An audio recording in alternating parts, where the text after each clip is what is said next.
Okay, good afternoon, dear listeners. Today's topic is about worm infections. This lesson is supposed to be for primary 5 class, but everyone, this information is very vital. Worm infections, worms are common wherever we are, and they are very dangerous. So I want us to be aware of them. And this is going to be by teacher Dennis Mohos, and I hold a Bachelor of Computer Engineering from Bustema University 2012 to 2016. I have taught in a number of institutions. I've taught at various levels. One I've taught at primary level, where I was teaching English and SST 2011 May to July at Little Angels Nursery and Primary School. Was teaching English and SST as well as science. Then after that I went to Rugomhoro SS. I taught biology and chemistry, senior 1 and senior 2, 2016 August to December. After that I went to another school, St. Lawrence High School, Ibanda. I was a main teacher for ICT, but as well I would teach senior 4 biology and chemistry in the remedial classes. That was from 2017 January to October. As well, in that very year I was teaching Ankole High School, Rulindi, biology and chemistry, but I was mainly a chemistry teacher August to December. So that is a number of experience. I have taught in various levels, so that shows I have some pretty good of skill in teaching. Then motivation. Why do I decide to teach about things that are more of science, biology related? To look at my history, when I did my PRO in 2005, I scored a D1 in science. In MOOC, I was the best student in science. That shows I have the capacity. In 2000, when I did my O-level, I got a D1 in biology.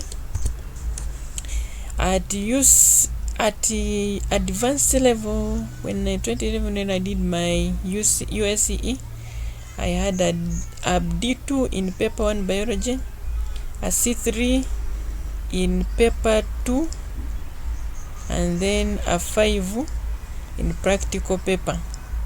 That's how I now went to the engineering field, because they considered physics and chemistry and math to give me engineering profession. That's why I went to do computer engineering. That's why I had to go and do this course of computer engineering, but I'm still a biologist. So what are we going to cover in our topic of these worm infections? We're going to look at the definition, we're going to look at the types, we're going to look at the effects, and then prevention. So by the end class, you should be able to know what is a worm, what are the types of worms, what are the effects of worms, and how do we prevent them? Yes, that's okay.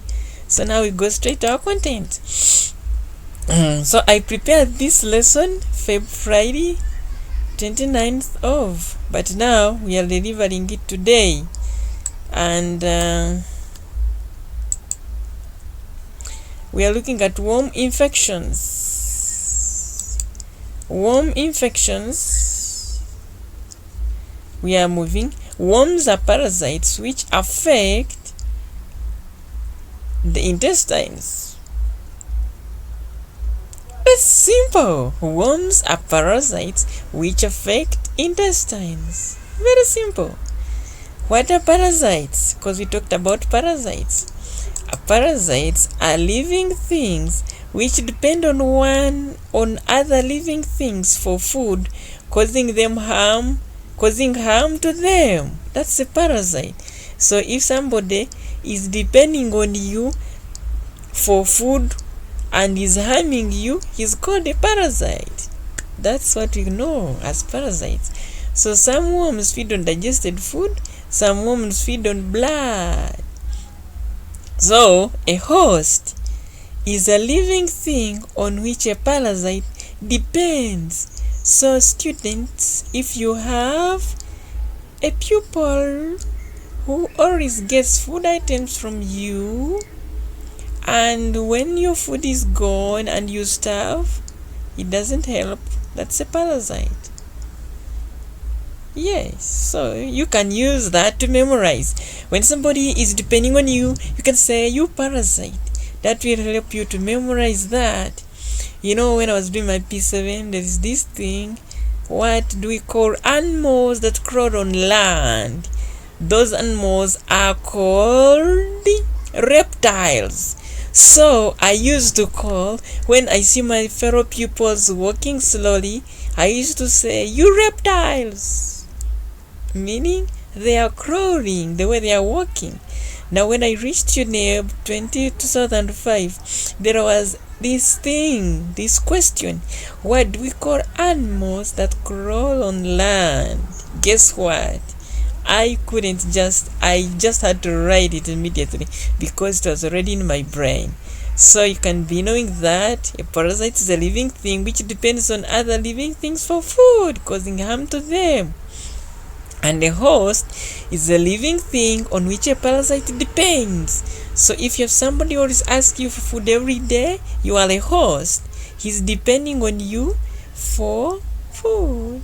That person is a parasite. So types of worms. We have tapeworms, we have roundworms, we have threadworms, we have hookworms. Then we have the liver fluke. Tapeworms live in intestines of mainly human beings, but they are mainly in the intestines of pigs. And they can infect the human beings, they can infect all other animals. So these tapeworms have segments on their bodies.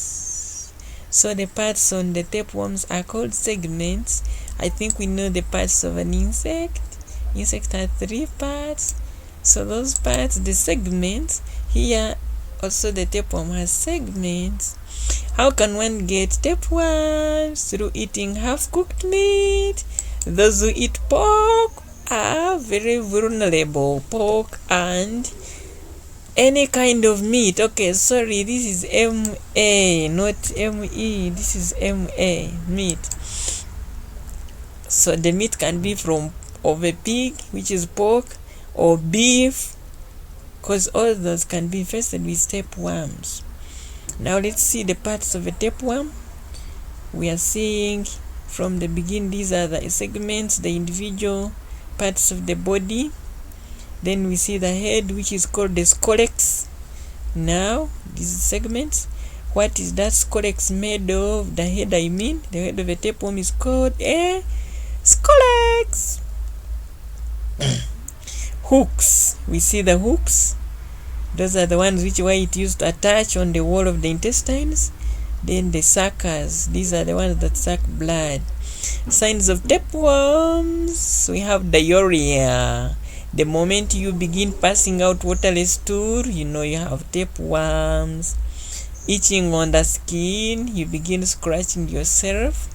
So functions of each part of a tapeworm. The hooks help a tape to attach itself on the intestinal walls. Suckers are used for sucking digested food from the intestines. They are also used for attachment on the walls of the intestines. Segments, they are used for reproduction. So the tapeworm, it reproduces by the segments. When a segment gets off, it goes and develops into a tapeworm. Symptoms of tapeworms. We looked at the signs. Now the symptoms. Signs are what can be seen. Symptoms are what cannot be seen. You get me? Signs can be seen. Symptoms cannot be seen. Symptoms, when you have tapeworms, you'll always feel hungry, you'll have stomachache, and you will have no energy. When you have those, when you come to me and say, I'm always feeling hungry, I have stomachache, then I don't have energy. I know you have tapeworms. Effects of tapeworm. They lead to stunted growth. You fail to grow. They lead to body weakness and lead to anemia. Prevention of tapeworm infections. I don't want anybody to have tapeworms. 1. You have to eat well cooked meat. You have to go for regular deworming albendazole. When they give that albendazole, don't refuse to swallow it. Proper disposal of human feces, because this is through where those tapeworms spread. So when you defecate, please make sure the feces you have disposed them in the right place. Make sure you eat well cooked meat, especially the pork. Yes, even pork waste contains tapeworms, so cows should not be allowed to graze where the pigs are staying. Thank you for listening.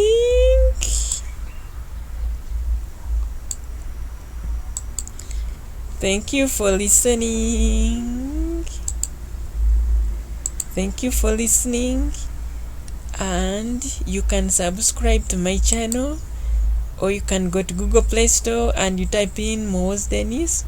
Then you will get more interesting stuff, or you can visit our website www.afrotechnov.blogspot.com. Thank you so much.